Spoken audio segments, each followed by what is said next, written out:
en las casas y subiendo muy agradable de encontrar, pues vamos ya por 100 personas conectadas de diferentes países. Saludo a la gente de México, de Panamá, la gente de Ecuador, de Perú, de Chile, de Argentina, a todos los colombianos, pues que también de la Asociación Colombiana de Cirugía nos acompañan bastantes profesionales, entonces a todos ellos pues un saludo muy especial. La dinámica de la charla, pues como lo hicimos la vez pasada, será pues ustedes al frente de la exposición, nosotros nos encargamos de toda la parte de soporte, de mantener el chat controlado, de contestar las preguntas y pues esperar hasta el final para plantearles las preguntas a ustedes después de que terminemos pues la charla magistral. Al final tenemos una sorpresa bien interesante y es que vamos a rifar una colección de imagenología, la colección de los 3 tomos. Vamos a tener 3 ganadores para que, pues la idea es que hoy salgan 3 profesionales con cada uno un tomo de esta magnífica colección. Y bueno, lo sortearemos al final, entonces para que nadie se desconecte, los tendremos ahí como sorpresa al final de la charla. Entonces, sin más preámbulos, doctores, doctor Mariano Palermo, doctor Mariano Jiménez, de verdad, bienvenidos nuevamente, muchísimas gracias y el micrófono es de ustedes. Muy amables. Bueno, Elkin, muchísimas gracias. Siempre es un placer, la verdad, trabajar con ustedes, siempre lo decimos. Así que, bueno, la idea es, yo voy a hablar muy poco, es por ahí unos 20 minutos, donde voy a hablar de todo lo que es el tratamiento mini-invasivo guiado por imágenes de la litiasis coledociana. Y después la estrella de esta noche es el doctor Jiménez, que nos va a dar una conferencia fenomenal de todo lo que es la cirugía guiada por imágenes, el futuro, lo que hay, lo que se viene y lo que se viene. Así que nada, yo voy a hablar un poquitito nada más de todo lo que es la litiasis coledociana. Así que arrancamos con lo breve mío. Nuevamente, muchas gracias, Elkin, a todo a Molca. Un honor compartir esta tarde con el doctor Jiménez, a quien lo conozco desde hace mucho. Pero bueno, siempre estar al lado de él es un honor. Vamos a basar estos próximos 20 minutos en el libro, en el tomo sobre todo de hígado, vías biliares y páncreas para hablar de esta charla, y los objetivos van a ser los siguientes: comentarles un poco de cuál es la frecuencia de litiasis vesicular en Argentina para luego analizar el porqué de tanta incidencia de litiasis coledociana, cuáles son los métodos de diagnóstico que vamos a utilizar para el diagnóstico de sobre todo litiasis coledociana, pero vamos a hablar algo también de la litiasis vesicular, el algoritmo terapéutico que utilizamos nosotros para el tratamiento de estos pacientes, y finalmente un video, técnica e imágenes, que por ahí es lo más fructífero de la charla para compartir con ustedes. María, sí. creo que tu pantalla ¿No se ve? no se compartió, por lo menos yo no la veo. No, doctor, tiene que compartir su pantalla. Compartirla. Uy, bueno, esperen que arranco de vuelta. Compartir pantalla. Igual tuvimos claro esto, pero pensamos que lo que querías era que todos te viéramos mucho. ¿Ahora estamos bien? Sí, ahora sí se ve. Perfecto. Bueno, entonces la idea es ver un poco de todo lo que es la litiasis vesicular en Argentina, los métodos de diagnóstico, como les dije recién, sobre todo para el diagnóstico de litiasis coledociana, el algoritmo terapéutico y finalmente algunos videos de técnica e imágenes. Entonces, cuando en el año 2013 estábamos con el doctor Jiménez en el Hospital de Clínicas, el doctor Jiménez me dice: ¿por qué no hacemos un trabajo de ver la frecuencia de litiasis vesicular en Argentina, que no hay nada publicado? Entonces, estimamos, como en Argentina la mayoría descendemos del sur de Italia y el norte de España, estudiamos qué es lo que estaba publicado allá y más o menos rondaba entre un 10 y un 12%, y nos preguntamos cuál iba a ser la incidencia de litiasis vesicular en Buenos Aires. Y lo que hicimos fue un estudio en el cual hicimos ecografías hepatobiliopancreáticas en 1.875 individuos, de los cuales 46% eran hombres y 54% eran mujeres, y para nuestra sorpresa vimos que casi el 22% de los individuos tenían litiasis o habían tenido litiasis vesicular. Y de esto el 25% eran mujeres, con lo cual la frecuencia nos pareció, o en realidad fue mucho más alta de lo que nosotros pensábamos a priori. Cuando hablamos de imágenes, ¿qué metodología diagnóstica vamos a utilizar para todo lo que es la parte biliar?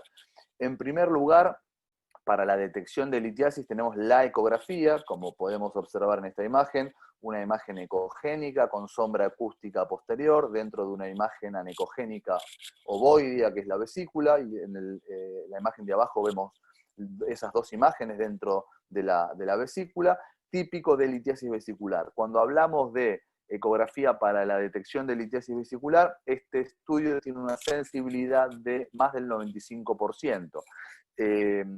Pero cuando vamos a analizar para la detección de litiasis coledociana, disminuye. Ojalá pudiéramos ver litiasis coledocianas como vemos acá en esta foto de arriba, donde se ve prácticamente casi todo el colédoco con un lito distal, que también se ve como una imagen ecogénica con sombra acústica posterior, pero la mayoría de las veces la vemos como esta imagen que está acá abajo, donde vemos la porta por debajo, la vía biliar por izquierda y un lito que podemos observar acá.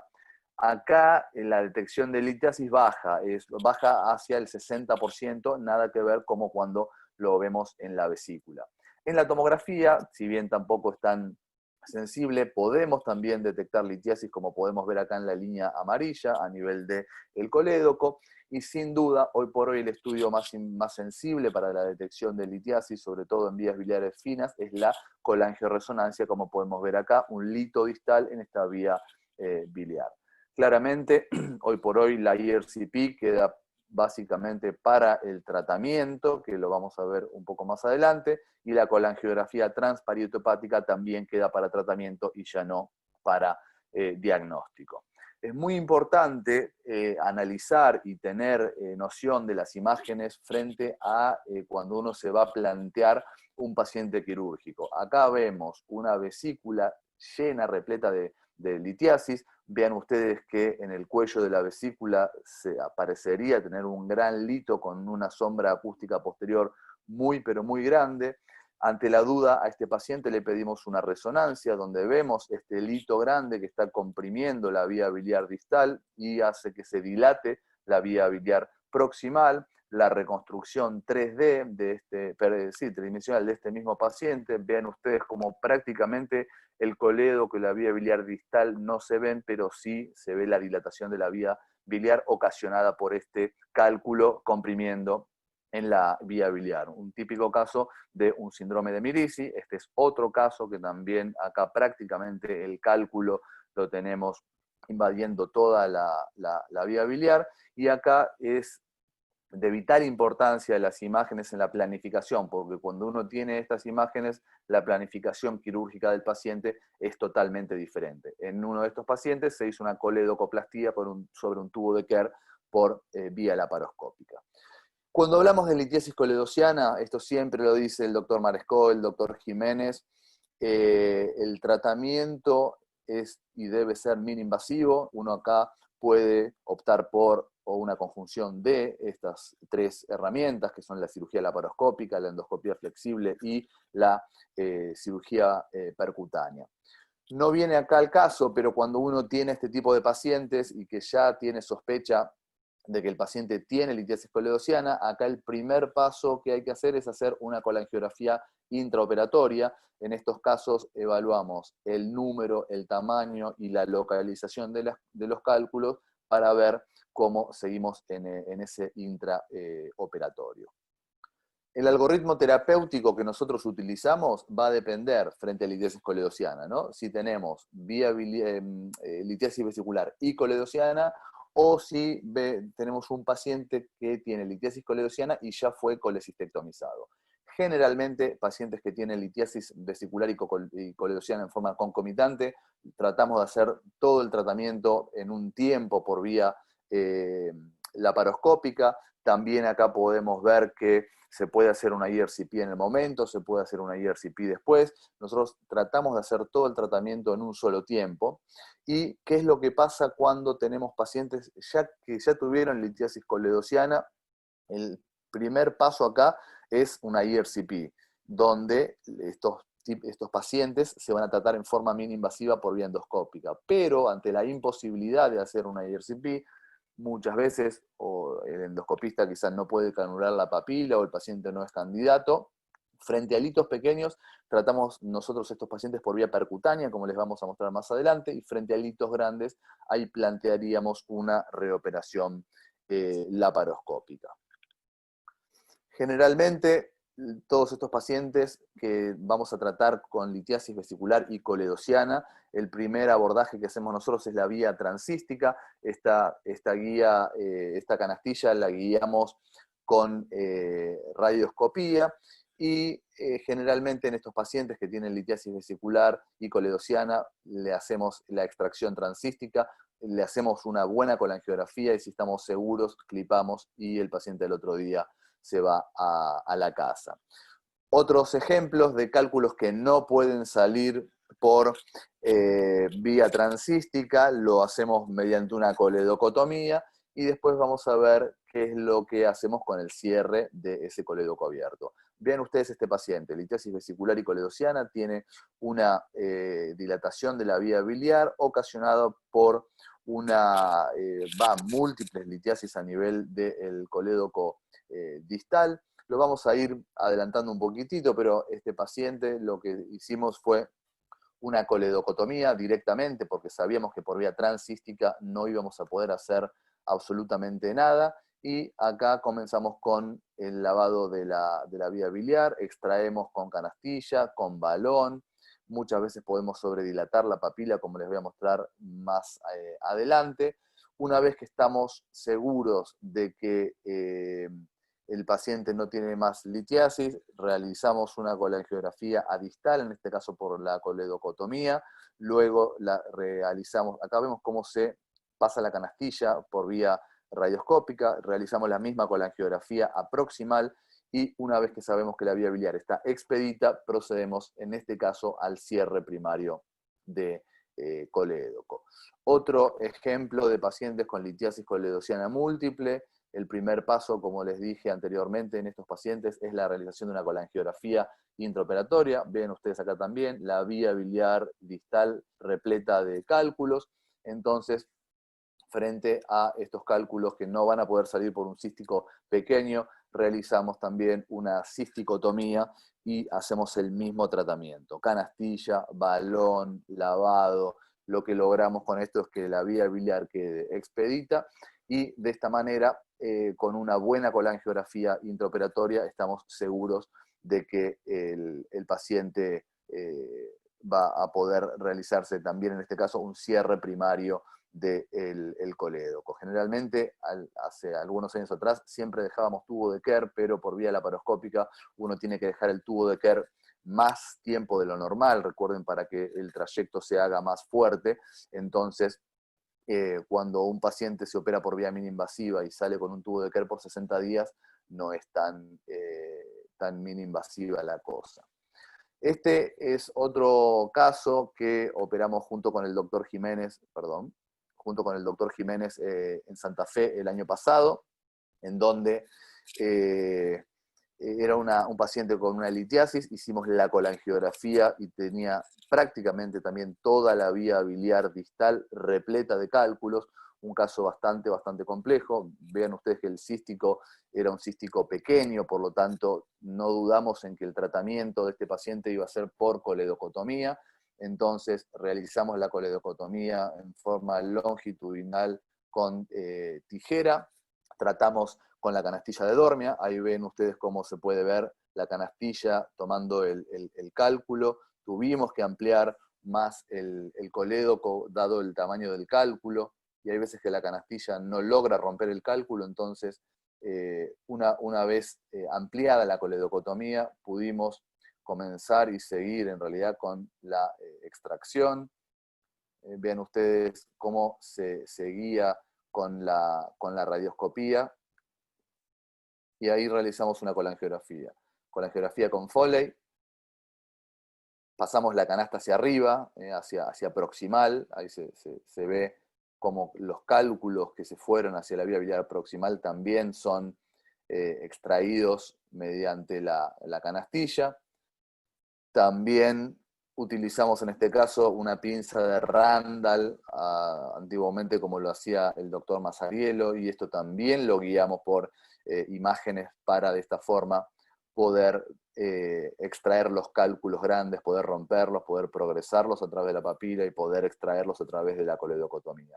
Lo hacemos hacia distal, ahora hacia proximal. Y también hicimos una sobredilatación papilar. Vean ustedes ahí el balón, la muesca, esta es la papila. Sobredilatamos la papila con este balón y con el mismo balón progresamos los cálculos o el barro que pudo haber quedado hacia el duodeno y también lo sacamos para de esta forma dejar la vía biliar limpia y expedita. Hicimos este último control final. Acá nos había parecido que no había cálculos. Se ven algunas imágenes que en realidad parecen más de coágulo que de cálculo, pero justo estaba pasando el doctor Jiménez por atrás mío que estaba haciendo esto, un spyglass percutáneo, pero me prestó el spyglass y lo hicimos juntos para hacerlo por vía laparoscópica. Creo, después Mariano nos va a decir que fue el primero que se hizo en Latinoamérica, este caso, y con esto no nos queda duda de que no había ningún cálculo. Estamos viendo la vía biliar por dentro, hacia proximal, vemos el hepático derecho, el hepático izquierdo, se ve claramente que no hay cálculos, se ve inflamación de la vía biliar por la litiasis que tuvo durante varios años este paciente, pero podemos observar que a proximal no tiene nada. Nos vamos a distal. Vean ustedes cómo hay que maniobrar con mucho cuidado con las pinzas spyglass porque se puede romper. Entonces ahí vamos a proximal, vemos algo de barrito, coágulos, y el doctor Jiménez pasó hasta la papila, que estaba sobredilatada. Recuerden que la sobredilatamos con el balón, y claramente se vio que no había ningún tipo de cálculo. En un momento van a ver cómo se pasa la papila y ahí se ve el duodeno. Entonces, cálculos no se vieron en ningún momento. Acá pudimos utilizar toda la tecnología. Usamos canastilla, usamos balón, usamos el spyglass, usamos las pinzas de Randall, así que usamos absolutamente todo para poder tratar en forma mini invasiva este paciente. Otros ejemplos de tratamiento percutáneo de litiasis coledociana, una señora añosa. Vean ustedes este cálculo impactado en la vía biliar, logramos moverlo, en este caso hicimos un acceso transparieto hepático, y el tratamiento final de esto fue una sobredilatación papilar también, como les mostramos recién, y el cálculo se progresó hacia la papila. Y esta técnica de la sobredilatación papilar es lo que utilizamos para el tratamiento de pacientes con litiasis coledociana post-bypass gástrico. Vean ustedes cómo se sobredilata la papila luego de un acceso transparieto hepático, que puede ser derecho o izquierdo. Se colocan dos balones, se insuflan, y luego las litiasis son progresadas hacia duodeno a través de la papila. Y finalmente tenemos una vía biliar expedita, sin cálculos, en la colangiografía de control. Bueno, otros ejemplos, y con esto para ir terminando, de drenaje percutáneo en pacientes post-bypass gástrico. Vean ustedes también litiasis coledociana en el colédoco. Acá se coloca el catéter de drenaje biliar interno-externo y luego se insufla con los balones. Se está pintando la pantalla, Elkin, no sé por qué. Y no soy yo. Y bueno, y esta es la fistulografía de control, en donde se puede observar que la vía biliar está expedita. Bueno, para ir finalizando y ya para dejarlo al doctor Jiménez con ustedes, si bien estamos en 2020, todavía sigue existiendo controversia del tratamiento de litiasis coledociana, si es en un tiempo, si es en 2 tiempos, si es todo laparoscópico, si es combinado. Hay muchos trabajos de toda índole y buenos trabajos que avalan una y otra teoría. Creemos que las imágenes son esenciales, no solo para la planificación preoperatoria, ni para el intraoperatorio, sino que también son muy importantes para el manejo de posoperatorio en caso de litiasis residual y complicaciones, y creemos hoy por hoy que el cirujano hepatobiliar actual debe manejar todos los procedimientos minoinvasivos, como en este caso ser la laparoscopía, los procedimientos percutáneos y la endoscopía.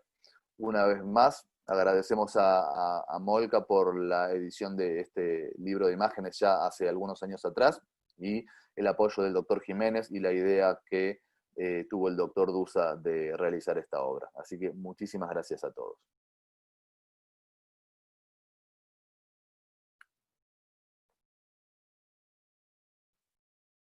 Bueno, terminamos, Mariano, Bueno, así que todo tuyo. sí, muy bueno, Mariano. No sé si querés preguntas o querés preguntas al final de al final de las 2 charlas para si hacemos una buena discusión al final, ¿te parece? Yo creo que al final mejor, sí, sí, totalmente. Bueno, fantástico. Realmente, primero quiero agradecer a Molca que ha apoyado editorialmente muchos de los libros que hemos hecho con Mariano Palermo, que ha hecho él. Realmente un trabajo de editorial fantástica y una difusión en toda América realmente increíble. Este libro de 3 tomos de imágenes en cirugía para nosotros fue algo muy, muy importante, muy interesante, bajo una idea inicial de Guille Dusa y después que con un montón de colaboradores que nos ayudaron a llevar este proyecto de 3 tomos adelante. Para los que no son de Argentina, les comento que sí, somos muy amigos, trabajamos juntos con el doctor Mariano Palermo, yo soy Mariano Jiménez, pero Mariano no es el único nombre que existe en Argentina, hay otros nombres, Eduardo, Pablo, etcétera. O sea, no es solamente Mariano lo único que hay, pero es muy difícil, cuando ustedes digan las preguntas, digan por la primera charla o la segunda charla, pues si dice, quiero hacer una pregunta a Mariano, cada uno de los dos va a contestar porque va a pensar que es para él.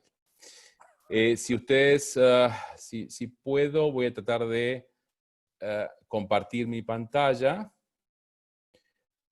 Bárbaro. Mariano, ¿se ve la pantalla? Perfecto. Sí, perfecto. Bueno, Correcto. perfecto.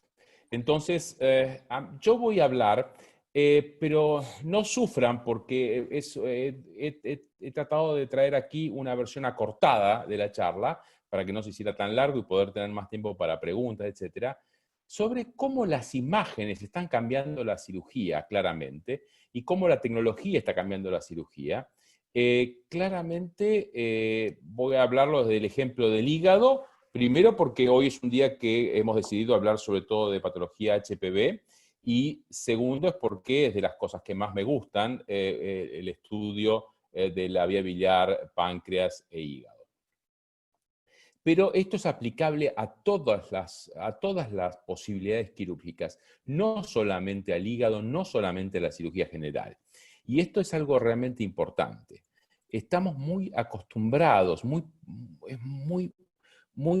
tenemos en la cabeza, el hecho de, sí, fenómeno, las imágenes, la tecnología, todo es fantástico, pero no es posible en mi medio, porque en mi medio no tenemos posibilidades, a duras penas tengo el laparoscopio. Bueno, yo quiero decirles que lo más importante es abrir la cabeza y saber que estas posibilidades existen, porque muchas de estas cosas, sobre todo las más importantes, van a llegar y vamos a poder utilizarlas en nuestro medio.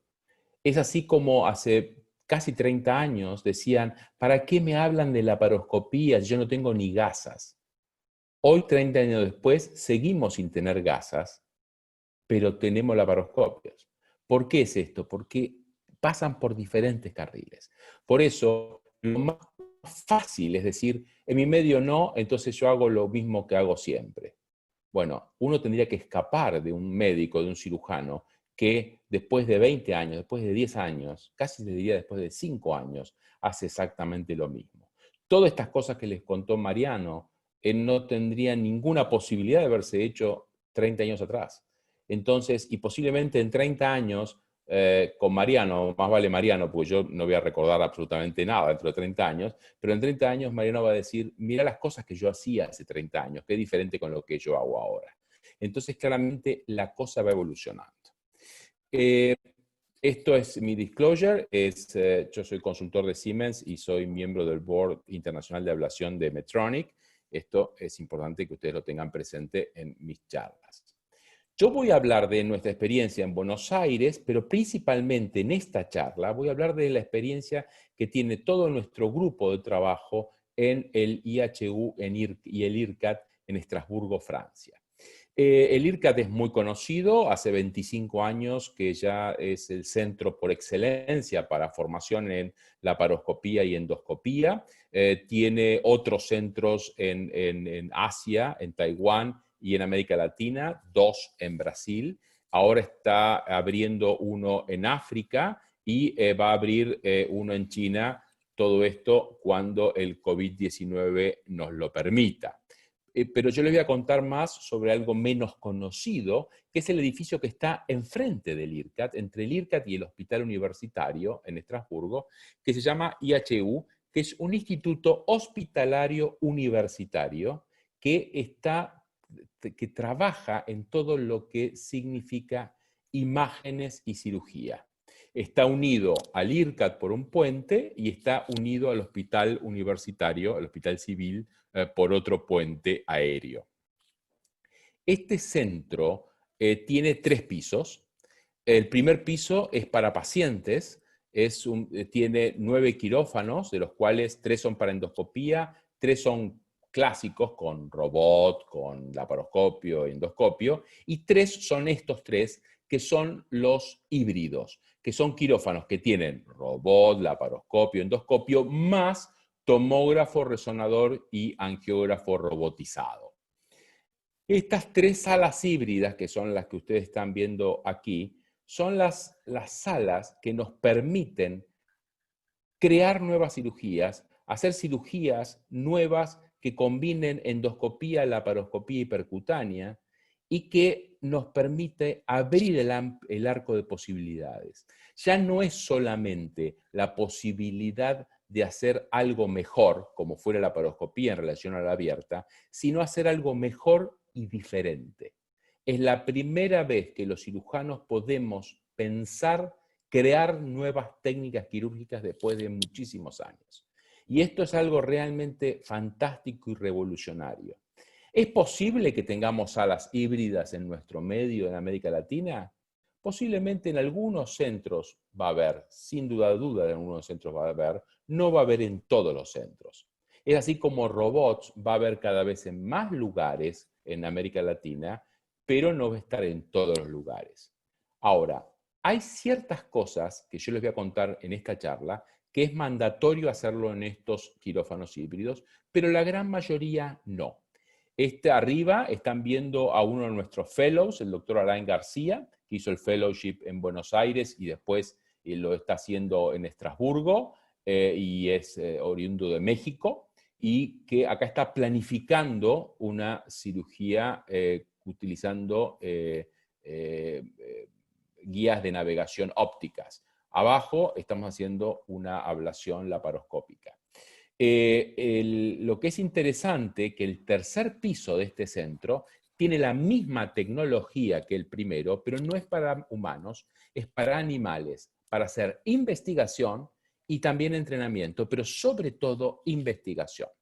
Acá hacemos nuestros cursos, etcétera, anualmente, pero sobre todo nos dedicamos para crear nuevas técnicas. Este es un centro, el IHU, es un centro translacional, un centro que está hecho para crear nuevas técnicas y nuevos aparatos relacionados con cirugía e imágenes y después poder utilizarlos rápidamente en humanos, una vez que se han hecho las pruebas.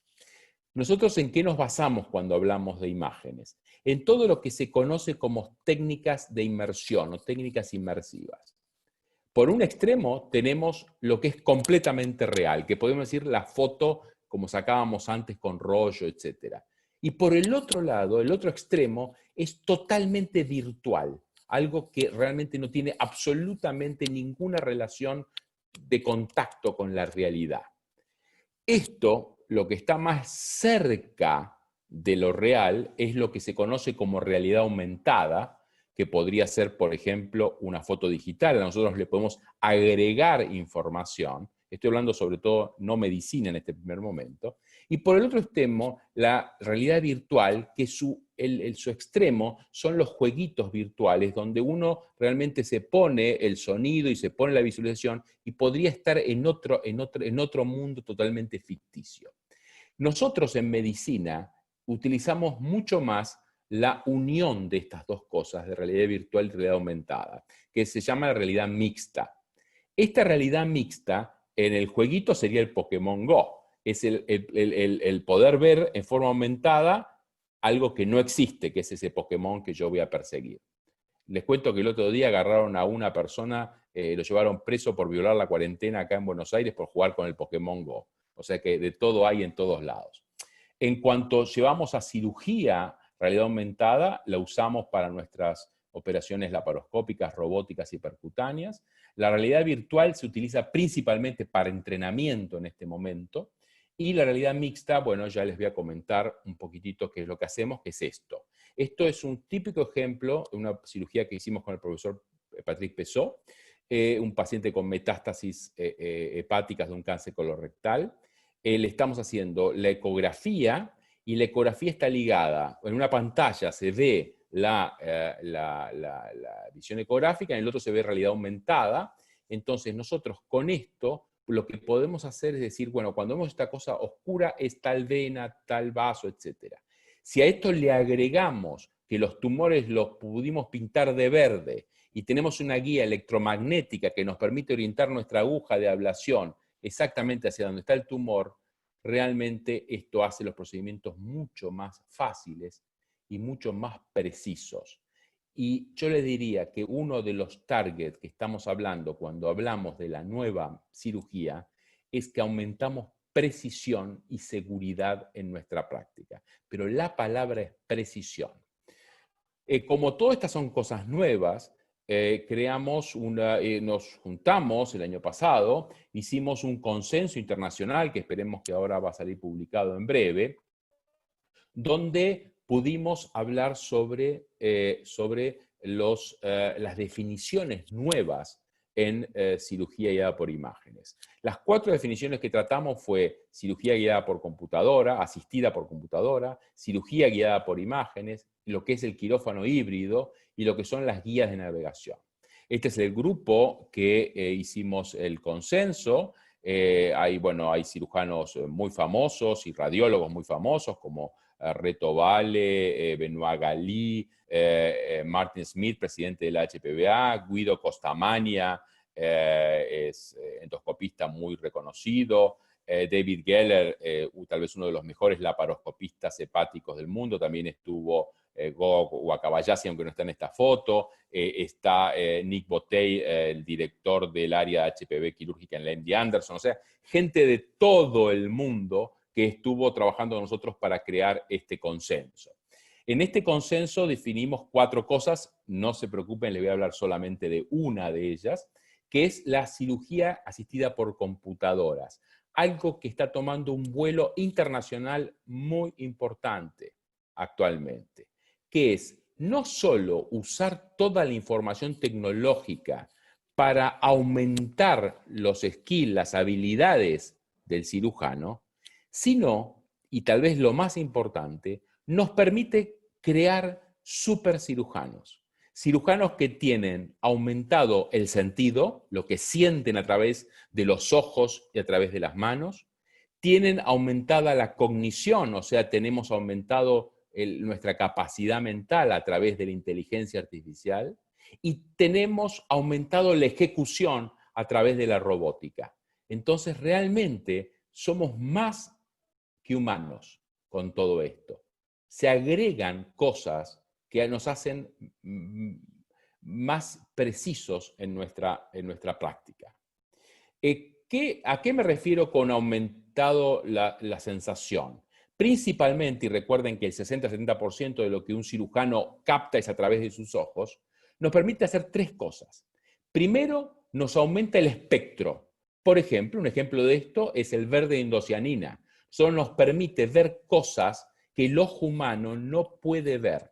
Un experto en esto que trabaja con nosotros en IRCAD IHU, que es Michele Diana, tal vez sea uno de los expertos más grandes en el mundo en todo lo que es verde indocianina y las posibilidades que esto tiene. No solo verde indocianina, sino lo que tienen al costado, que son las cámaras hiperespectrales. Los nuevos equipos de laparoscopía van a venir no solo con verde indocianina, que ya vienen, la mayoría, sino con cámaras hiperespectrales. O sea que en todo esto de aumento de espectro hay un campo enorme por delante. La segunda cosa es la posibilidad de resolución. Nosotros podemos aumentar la resolución de nuestro ojo. Lo que están viendo acá es durante una laparoscopía que hicimos una ablación. Con un servicio, nosotros estamos viendo a nivel tisular el efecto que tuvo nuestra ablación. Podemos ver la vascularización, podemos ver las células, grupos celulares, etc. Y la tercera cosa es la transparencia. Nosotros hoy con técnicas de fusión de imágenes, con técnica de realidad aumentada, podemos volver transparente las personas. Y esto es fenomenal para poder ver los tumores, por ejemplo, y la relación de los vasos con los mismos durante un procedimiento quirúrgico percutáneo o laparoscópico. ¿En qué se habla del aumento de la cognición, el aumento a través de la inteligencia artificial? Un ejemplo de esto es otro grupo de trabajo. Aquí está un médico venezolano que trabajando en Estrasburgo, el doctor Cristian González está trabajando mucho en esto, que es todo lo relacionado con inteligencia artificial. En este caso es con cirugía de colecistectomía, donde se le está enseñando a la máquina los pasos de una colección laparoscópica. El primer fin es para que la máquina pueda escribir los partes quirúrgicos. Esto tiene una importancia no solo de sacarnos un poco del trabajo, sino de poder auditar lo que estamos haciendo. Segundo, porque la máquina la inteligencia artificial no inventa cosas o suprime cosas, sino que cuenta absolutamente todo lo que pasó.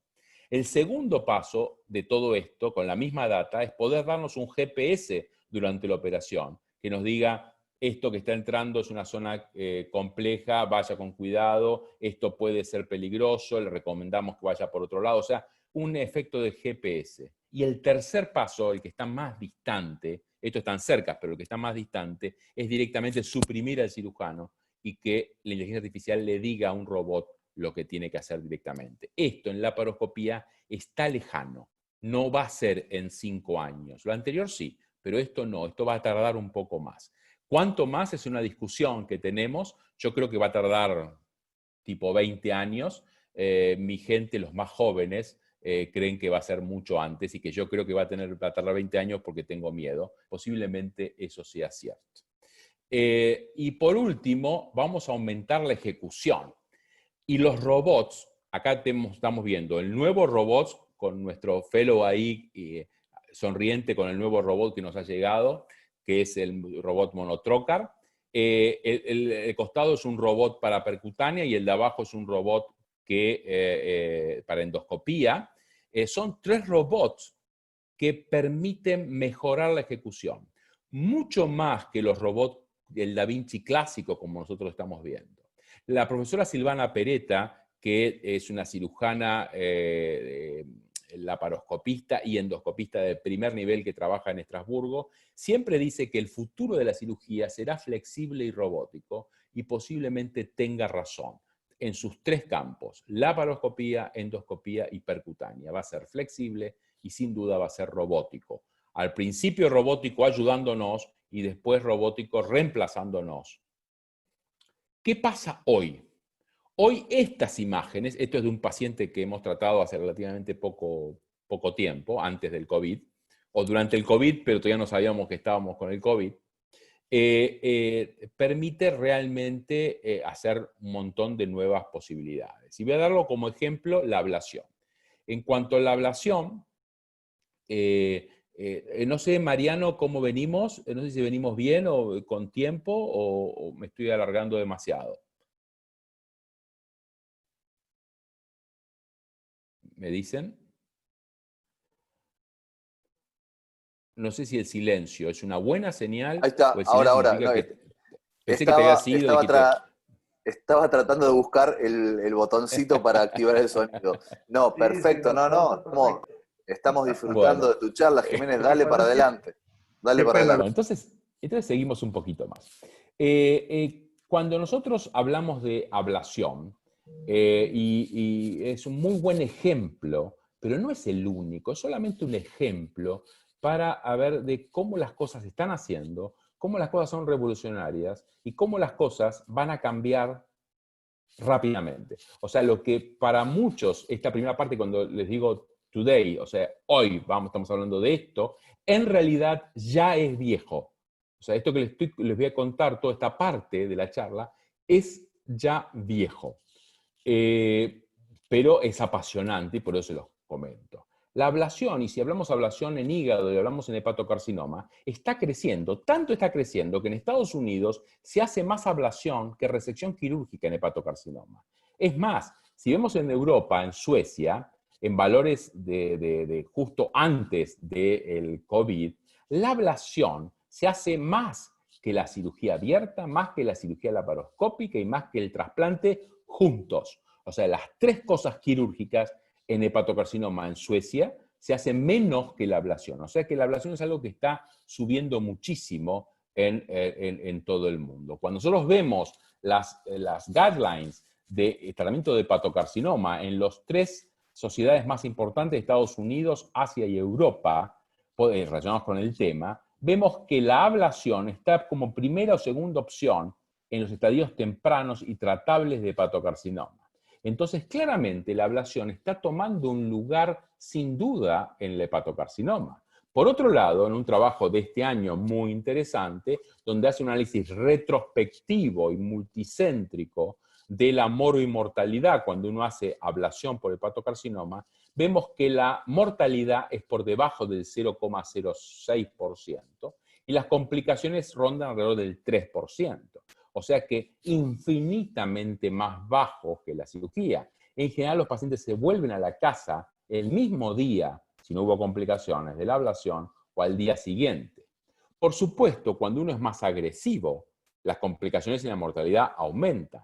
En este trabajo, que ya vamos a hablar después, que es de Nature, la revista tal vez de las más importantes del mundo de este año, del grupo de Reto Vale, ellos observaron que cuando tratan con múltiples agujas de radiofrecuencia, tumores que hasta hace poco era prohibitivo tratar, tumores de 8 centímetros o más en el hígado, le ponen hasta 15 agujas simultáneas, ellos observaron que las complicaciones llegaban hasta el 20% y la mortalidad hasta el 3%, que sigue siendo menos que la cirugía electiva de hígado. Por lo tanto, claramente la ablación está ocupando un lugar. Entonces, en este mismo esquema, nosotros podemos decir, todo es fenómeno. Ahora, cuando vemos metaanálisis que existen, si bien tienen falencias, pero cuando vemos los metaanálisis, en general nos dicen que la cirugía es mejor. Se hace más la ablación, pero la cirugía es mejor. Cuando uno ve en metástasis de cáncer colorectal en hígado, ve lo mismo. Acá ya no hay trabajos randomizados, sino son metaanálisis de trabajos retrospectivos en general, o sea, de mucho menos valor. Pero acá también se ve que en estos trabajos, aunque no son de lo mejor, se ve que es mejor la cirugía que la ablación. Y la respuesta es, ¿por qué? ¿Por qué la ablación no es tan buena como la cirugía, a pesar de que está muy cerca? Por esto, y esto es una diapositiva que le debo al doctor Amílcar Álzaga, que es fantástica por lo clara, que es que nos falta precisión. El 70% de los márgenes de ablación cuando estamos con cáncer colorectal, o 65% cuando estamos hepatocarcinoma, en tumores chiquitos, el margen de ablación es insuficiente. O sea, ¿qué significa esto? Es que nosotros nos falta precisión hoy.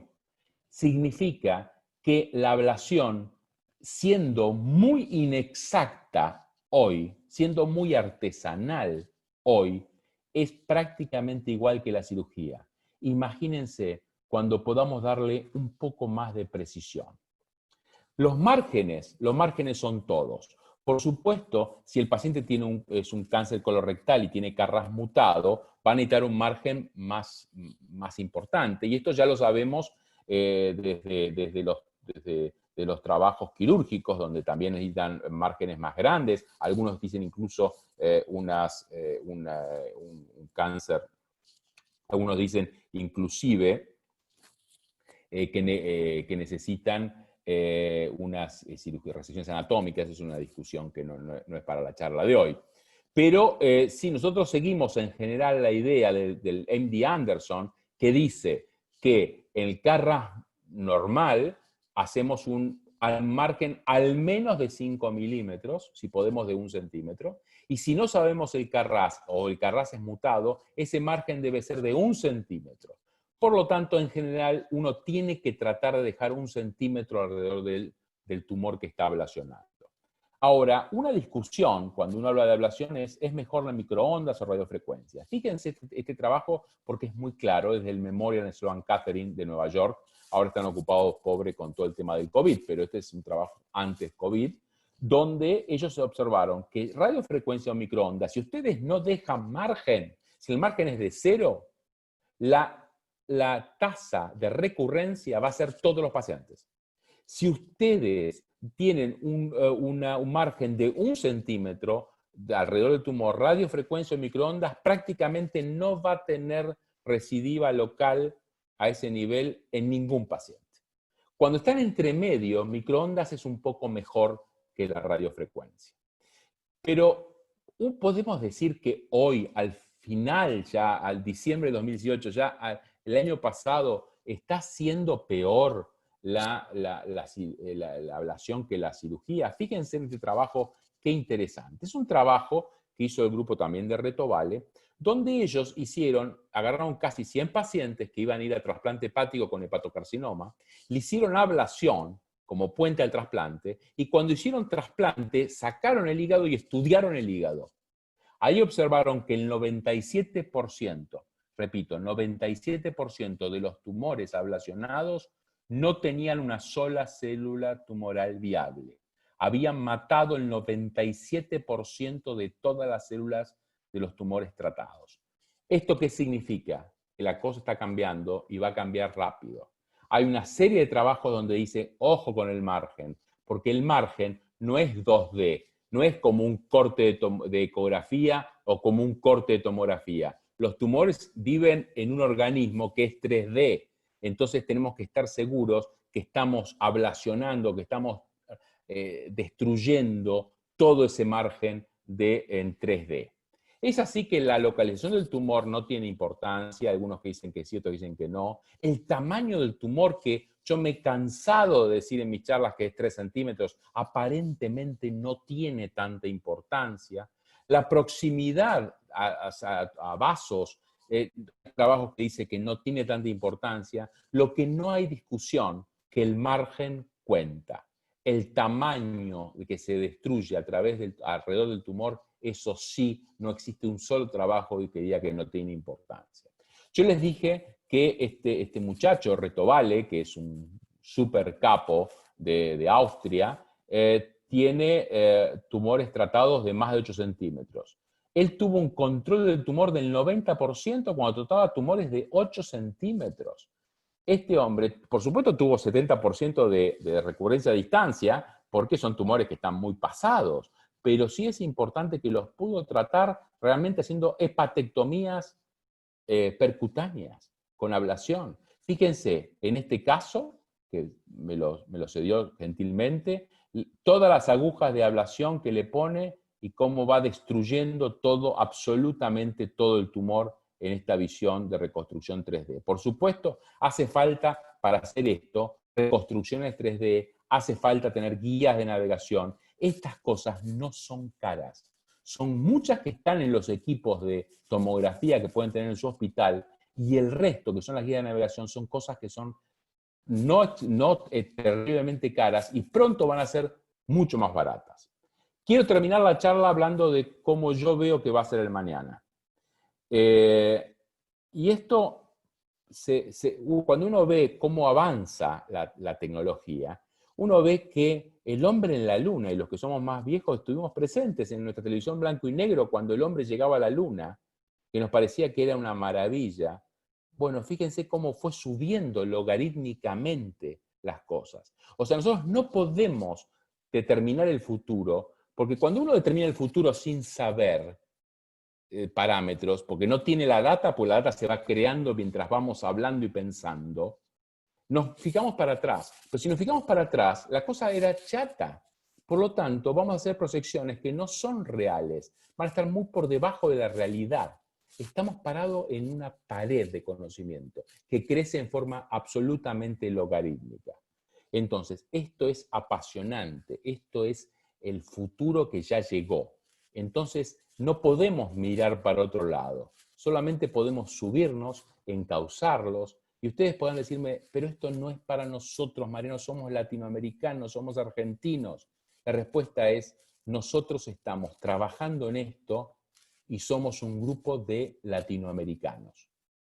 Entonces, por supuesto hay europeos, hay asiáticos, hay americanos, pero nosotros estamos comandando la parte de cirugía percutánea y somos un grupo de latinoamericanos. O sea que se puede hacer esto, hay que tener ganas de hacerlo. Y por supuesto hay que conseguir juntarse con gente que tenga una visión más allá. Nosotros tuvimos la suerte de poder hacerlo con el profesor Jacques Marescot, una persona que tiene una visión realmente increíble. Solamente conocí una sola persona con esa visión, que fue el doctor Horacio D'Agostino, que lo conozco hace ya muchos años. Es así que nosotros podemos decirles que la tecnología sirve. Ustedes podrán decirme, algún escéptico de ustedes podrá decirme, bueno, todo muy bien, pero las cositas de colores son lindas, que giren, que dé vuelta, pero al final del día, la experiencia, lo que yo soy y sé, vale. En líneas generales, sí, principalmente para determinar a qué paciente sí, a qué paciente no, cómo entro, etcétera. Aunque les cuento que la inteligencia artificial ahora está compitiendo con nosotros acerca de las indicaciones y acerca de las vías de acceso, etcétera. Pero supongamos que todavía falta un poquito para eso. Entonces la experiencia para eso, por suerte, para los que somos más viejos, sí sirve. Pero ¿la tecnología sirve? Este trabajo, que yo no me canso de nombrar, que es un trabajo hecho por un ex fellow nuestro de Buenos Aires y de Estrasburgo, que ahora volvió a Rosario, que es el doctor Federico Dabrie, es un trabajo muy simple. Él comparó una punción hecha con el método clásico, ecografía y una aguja, y comparó con una guía electromagnética. Y observó que un beginner, alguien que no tenía ninguna experiencia con guía electromagnética, ponía la aguja mucho más preciso en el lugar que hay que ponerla que un experto con el método clásico. Se acabó la discusión. Se acabó la discusión. La discusión claramente acá termina. La tecnología mejora la precisión aún en personas sin experiencia.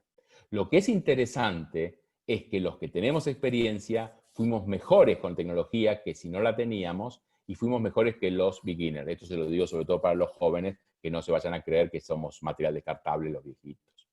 Entonces, para ir terminando, yo les diría que lo que tenemos que trabajar es en la precisión. Si seguimos con el ejemplo de la ablación, pero esto aplica absolutamente a todas las áreas, sobre todo de la laparoscopía también, la precisión en el pasado era poner hand-free, o sea, poner una aguja a mano alzada. Esto tenía un error inicial de 2 centímetros. Cuando estamos usando ahora los métodos ópticos y electromagnéticos, lo bajamos a 10 milímetros. Esto es fantástico, redujimos el 100%, a la mitad el error. Pero lo que tenemos que trabajar es para que este error sea de 1 milímetro. Ahora, ¿esto está tan lejos? Bueno, nosotros creemos que toda la tecnología, las guías de navegación, etc., nos fueron llevando hacia hacer algo lo más preciso posible. Nosotros estamos trabajando en este momento en un proyecto muy grande que se llama Surgeomics. Este proceso, Surgeomics, podría decirles que en este momento ha logrado bajar el error a 1 milímetro. Todavía no se los puedo comentar porque es un tema de patentes, pero realmente y esto fue una idea que salió desde Argentina y se desarrolló y se mejoró, etcétera, y se está expandiendo y llegando a todas las posibilidades gracias al enorme trabajo que han hecho sobre todo los ingenieros en Francia. Para terminar, les podría decir que nosotros creemos que las agujas están reemplazando la cirugía, la ablación va a reemplazar o está reemplazando la resección en muchos campos, la ablación percutánea está reemplazando, la ablación abierta ya la reemplazó, pero también está reemplazando la laparoscópica, o sea, usamos la laparoscópica solamente en algunos tumores muy superficiales del tumor. Múltiples agujas están reemplazando una sola aguja. Poder matar el tumor con apoptosis no es lo mismo que matarlo con necrosis. Uno diría, los mataste a los dos, pero cuando uno lo hace con apoptosis, está creando inmunocompetencia en el paciente, y esto es algo que se está hablando muchísimo y creo que va a dar mucho, pero mucho estudio y trabajo en un futuro. Los targeting que se mueva es mejor que tener la cosa fija, porque la vida es moverse, respirar, etc. Entonces no podemos pedir que las cosas estén fijas para tratarlas.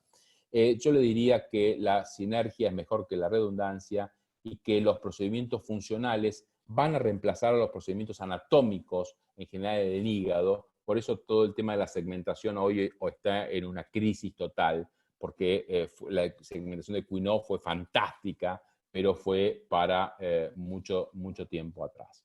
Yo sé claramente que cuando hablo de todo esto, muchos hablan como, y nos miran, como estos líderes mundiales cuando alguien hizo un comentario no muy feliz en una de estas reuniones.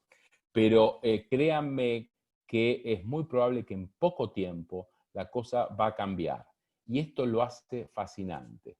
¿Saben cuál es la limitante más grande que tenemos en Argentina y en Francia para el desarrollo? Las ganas de jóvenes cirujanos y radiólogos brillantes que quieran hacer investigación. Esto es muy difícil de conseguir. O sea, ¿qué es lo que más cuesta? ¿Y cuál es tal vez el logro más grande que hemos conseguido después de tantos años de trabajo? Es poder conformar un grupo de gente de primer nivel, y yo tengo la suerte de poder dirigirlo, aunque no estoy al nivel de lo que tiene el resto de mi grupo, es para investigar. Investigación clínica e investigación translacional. Entonces, ¿qué es lo que más nos estimula todo esto? A seguir consiguiendo gente joven que tenga ganas, que no esté en esto no se puede, esto no, ya está. Porque la victimización nunca puede ser la meta. No se logra nada con eso. Yo les diría que no existe un solo gran hombre en la historia de la humanidad que no se haya caído, pero fue grande porque se levantó después. Esto es aplicable al momento que estamos viendo por el COVID, es el momento que estamos viviendo desde que yo nací en América Latina, y es para la vida en todos sus rubros. Solamente decirles gracias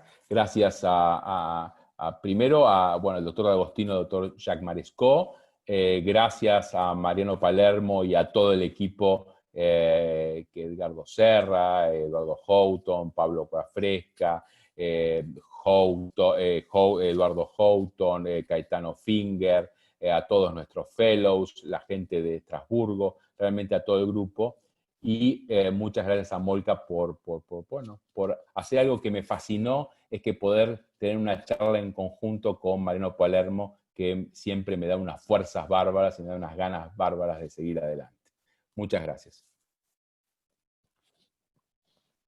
Bueno, doctor Mauser, muchísimas gracias a los dos por este espacio, por su generosidad en el tiempo, en sus conocimientos, y pues por ponerlos a disposición de tantos profesionales en América Latina. Y al doctor Palermo, muy comprometido con el chat, ahí respondiendo en el momento pues las preguntas. No sé si hay alguna pregunta que nos quieran compartir en este momento en el chat. para formulárselas, que alguna pregunta de pronto que no haya respondido el doctor Palermo aquí dice el doctor Juan Carlos Cruz, hice 2 preguntas. Yo tengo una pregunta, Elkin, para Claro. Mariano Jiménez, de parte de Juan Cruz Yalur, que es de Tucumán, de Argentina. Juan Cruz dice esto, Mariano, dice, ese 97% de éxito en los hígados que iban a ser trasplantados, ¿la ablación estaba hecha por Reto Vale? ¿Son los números de Messi o de un cirujano común? No. Son los números de Messi, son los números de Reto Vale. Pero lo que interesante, que el que le dijo a Reto Vale dónde tenía que poner cada aguja, es un aparato que se compra. O sea, ¿qué tuvo Reto Vale la importancia? Es de saber que tenía que tener ese aparato, de desarrollar buena parte de ese aparato está desarrollado por él, otras partes hemos desarrollado nosotros, pero en definitiva hay tecnología que hace que eso se pueda hacer. Pero esto es lo de siempre, es como diciendo, bueno, pero para hacer una resección laparoscópica de hígado tengo que tener 3 o 4 aparatos que tengo que tener. Y bueno, sí, lo tenés que tener, pero eso hace que puedas hacer tu resección laparoscópica con éxito. Y si hablamos de costos de eso, porque ahí Juan Cruz también pregunta, que en Argentina hoy los costos parecen inalcanzables. ¿Qué tenés para responder? No. Bueno, parece, Juan Cruz, que dijeras que el dólar aumenta todos los días. Eso no puede ser. ¿Será en Tucumán eso? Pero en Buenos Aires estamos cada vez mejor. Bueno, claramente en este momento, por lo menos en Argentina, no podemos hablar entre el COVID y el problema que tenemos con los dólares, posiblemente algodón debe ser difícil de conseguir. Pero en una cosa relativamente normal, no estamos hablando de costos que excedan por mucho lo que puede ser un aparato de laparoscopía. Entonces, perfectamente, por supuesto, posiblemente no para todos los hospitales, pero muchos hospitales de todo el país podrían tener esta tecnología. Sobre todo porque la tecnología ahora sale parecido a un equipo de laparoscopía un poco más caro, pero rápidamente va a bajar el precio porque están apareciendo un montón de opciones diferentes. Porque como el negocio está por ese lado, la cosa va por ese lado. Esto me hace acordar cuando aparecieron los primeros equipos de laparoscopía que salían una fortuna y teníamos que ir a comprarlos y los llevábamos nosotros en el baúl del auto. Bueno, hoy por hoy eso se lo contás a un chico joven y se muere de risa. Bueno, hoy la cosa cambió en la laparoscopía porque cambió la competencia, aumentó la competencia, etc. Esto es lo mismo que va a pasar con la ablación. El problema va a ser los médicos que no sepan hacerla. Perfecto. Doctor, nos pregunta el doctor Félix Ortega. Hola, Mariano Jiménez. Tenemos aquí en mi ciudad un quirófano integrado con laparoscopía 3D, imágenes en red de tomografía y fibra óptica. No hay robot. ¿Qué nos recomendarías implementar como siguiente paso? ¿Algún software? Wow. Primero, hola, y segundo es, esto es fantástico. El problema que tenemos en este momento es que la cosa está cambiando tanto que cuando uno compra algo ya lo que compró se vuelve no de lo última. Entonces estamos en un momento de cambio. Por supuesto, si uno espera que venga el último aparato, nunca va a tener ninguno. Entonces más vale que hay que decidir que sí, que no. La pregunta es muy atinada porque hay tantas cosas que no todo lo nuevo es bueno por nuevo. Entonces es muy bueno saber qué comprar y qué no comprar. Yo creo que hoy por hoy tener un tomógrafo en un quirófano, conformando esto un quirófano híbrido, puede ser algo revolucionario y muy útil. Pero yo creo que, porque no es tan caro, lo que cuesta más es el tamaño y la obra civil para hacerlo, lo que hay que romper para ponerlo. Pero si uno hace una obra de nuevo en quirófano, yo creo que agregaría un tomógrafo. Eso por un lado. Por otro lado, comprar una guía de navegación. Perfecto. Mil gracias. Yo creo que hemos dado respuesta, doctor Palermo, a todas las preguntas. Aquí nos pregunta el doctor G. El doctor Hernán, ¿cuánto cuesta una aguja de RFA? La radiofrecuencia es alrededor de, entre 800 y $1000. Ok. Y el doctor Agustín nos pregunta para el doctor Palermo, luego de la coledoctomía, Dios mío. Ahí la estoy Instrumentación. viendo. Sí.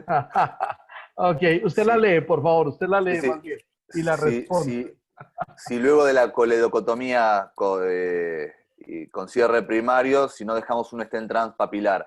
La verdad es que no. Si uno por ahí duda que el cierre primario va a tener alguna dificultad, quizá sí, no esté en plástico endoscópico, sino algún tipo de sonda o de un catéter de doble J que es menos nocivo, pero la verdad que no. Si vemos que la vía biliar está expedita, sinceramente tratamos de no dejar nada transpapilar, hacer el cierre primario y dejar un drenaje abdominal cerca del colédoco por si hay algún tipo de filtración, pero nada más. Perfecto. Ok, entonces si les parece, doctores, pasamos a la rifa, al sorteo de los 3 ebook, a ver cuáles serán los ganadores. Se me ocurre a mí que cada uno de los ganadores nos puede ir diciendo qué tomo le gusta y pues obviamente al último ganador le corresponderá el tomo que quiere. Recuerden que la colección de manejo de las imágenes en la práctica quirúrgica son 3 volúmenes y pues la idea es que cada uno de los ganadores se lleve uno de ellos. El doctor Dusa se disculpó, se le fue la luz, él quería también participar, quería darnos un saludo, pero desafortunadamente se le fue la luz y perdió la conexión a la charla. Entonces le damos la palabra a Adriana nuevamente. Adriana, muchas gracias por estar ahí siempre detrás de cámaras, ayudándonos con todo el manejo de la plataforma y vamos al sorteo entonces. La idea es que Perfecto. lo sorteemos y pues si el ganador está en la sala, por favor nos escribe, nos dice de dónde nos acompaña y de una vez elige cuál de los 3 tomos desea inicialmente. Vamos a sortear entonces. A ver. Empiezo. Patricio Paute Vallejo. El doctor Patricio Paute Vallejo. El doctor Patricio. Mientras el doctor Patricio, sabemos si está o no está en la sala. Felicitaciones. En el chat no hay sino felicitaciones para los dos. De verdad, muchas gracias. Del doctor Marcelo Pérez, del doctor Edgardo. Patricio Paute, aquí está. ¿De dónde nos acompaña el doctor? Que nos escriba ahí, por ¿Apareció? favor, de dónde. Sí, apareció. Vamos todavía. Está en Ecuador, el doctor. Está en Ecuador. Le recordamos entonces, doctor, que tenemos el tomo de cabeza, cuello, tórax, vascular, trauma y misceláneas. Tenemos el tomo de hígado, vías biliares, páncreas y órganos sólidos. Y tenemos el tomo de generalidades y paredes tubo digestivo. ¿Cuál de los 3 quiere tener el doctor Patricio?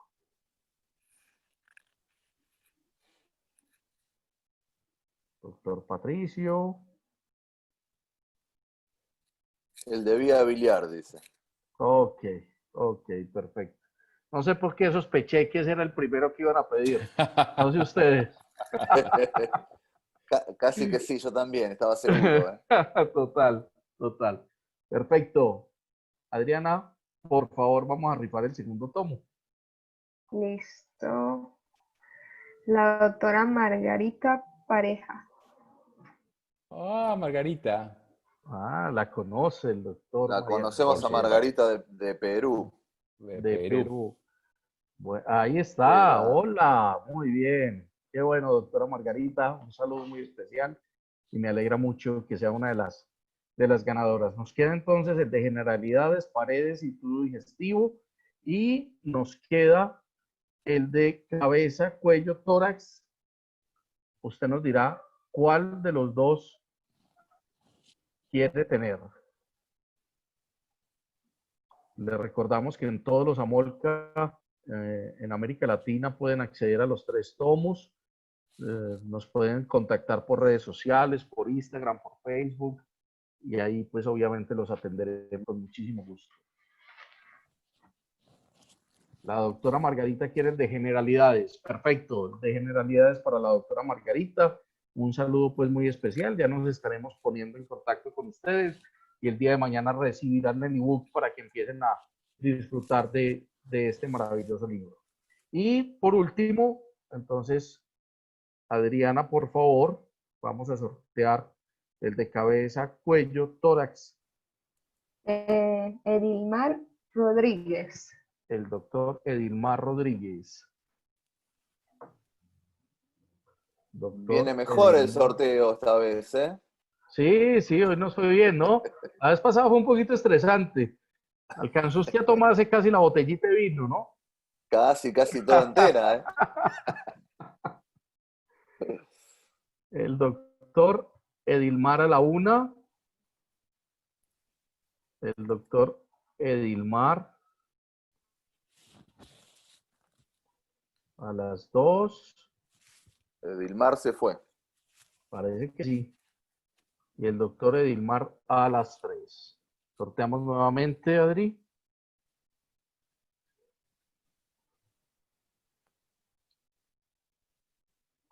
El doctor Morales. Ernesto Doctor Morales. Ernesto Morales.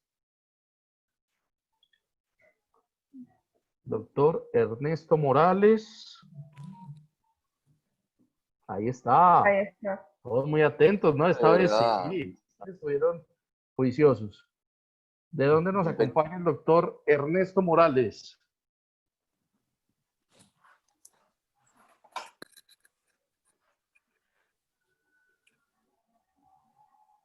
A mis maestros desde Lima, Perú.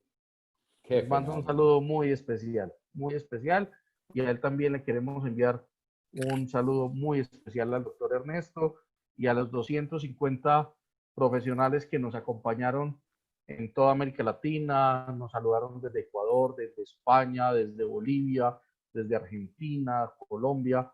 Bueno, es muy rico poder compartir con todos los profesionales, ya que desafortunadamente no nos podemos encontrar como de costumbre en los diferentes eventos académicos.